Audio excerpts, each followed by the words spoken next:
So महिन्या पहिले करून दिता म्हटलेले आता 6 महिने जाऊन गेले. ऑल एस्टिमेट एरोप्लेन सबमिट केलो जेन्ना समज तो कोण पास जालो न्हू तुम्ही बाय बांधपाक स्टार्ट करता न्ही अल्टरनेट ऑप्शन करता आणि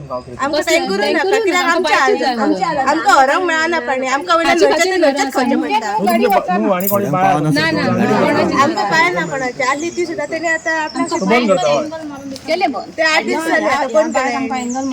कशें आहा पळय ह्या बायन समज तुमकां दिले सुद्दां न्हू कितें तरी तुमचे 500 कितें बॅक्टेरिया आसा तुमकां परत तुमकां हेल्थाक इफेक्ट जातलो न्हू आम्ही ते करून पळयना. पण आता 6 महिने जाऊन गेले न्हू आता न्हंयचें उदक सोडटा पळय ते आमकां खावन खावन न्हू जिवाक आमकां त्रास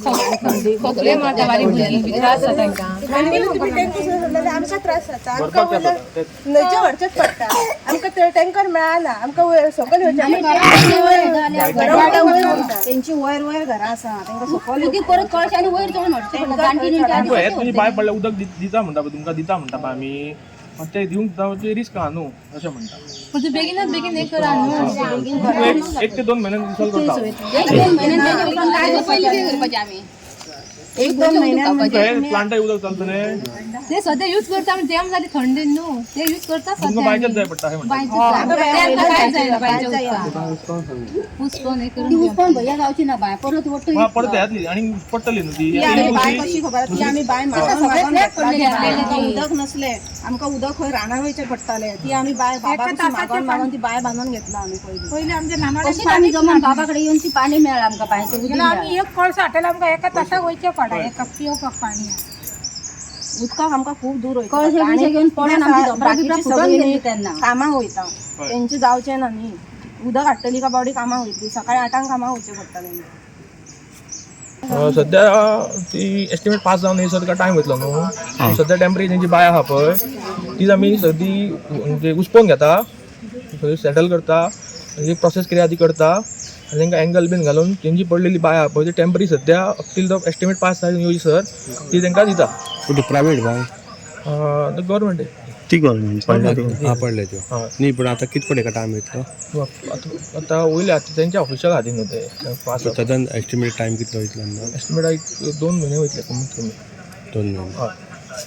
पण एकूण 6 महिने जाले न्ही म्हणल्यार तुमी कितें प्रोसेस फायल सगळी धाडलेली आतां वयर ती आतां कितें अडकवन दिली म्हाका तुम्ही धाडल्या ऑलरेडी हासून फायल केन्ना गेली खूब दीस जाले ऑलमोस्ट 2-3 महिन्या पयलीं गेले कितें फुडें कितें प्रोसिजर अडकला ती खबर ना कित्याक बजेटाक अडकला ना कितें अडकलें खबर ना. आमी हांगासर उदका लागून येयला आमकां ती पयली बांबरा थंयसर बाय ओडलेली तेका लागून आमकां आनंद ते पाणी दिलां तो आतां कितें म्हणटा आतां आमी आपूण सोडिना म्हणटा उदक आमकां पाणी जाय आमकां न्हंयचें पाणी सोडटा आतां सद्या ते न्हंयचें पाणी आमकां बरें म्हणजे बुरशें आसा पाणी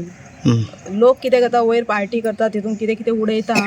ते आमकां खावचें पडटा उदक तेका लागून ते आमकां थोड्यांक थंडी जाता खोकली जाता सगळें हें जाल्लें आसा बिगाडलेलें आसा तेका लागून आमी हांगासर उदकाक लागून हांगासर आमी येयल्लीं आसा तेन्ना आमकां तेंच्यांनी उदकाक लागून ती बाय मातशी सारकी करून दिवपाची बांबरा वयली.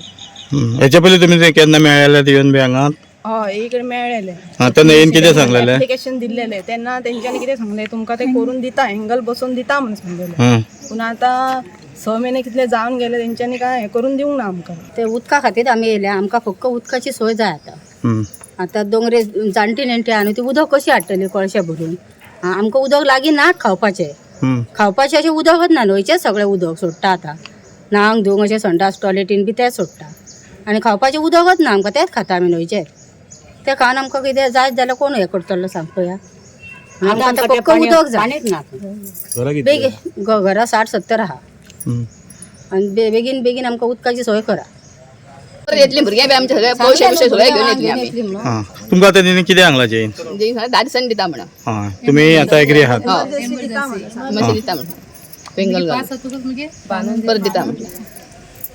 सपोज दिवन आला तुम्ही परत येता परत येतली आम्ही परत भुरगे आम्ही सगळ्या घेऊन येतले आम्ही कळशे बिशे सगळ्यो म्हणजे वयची ना आम्ही ते सारखे आमकां उदक सोय केल्याशिवाय आम्ही कशेच वयची ना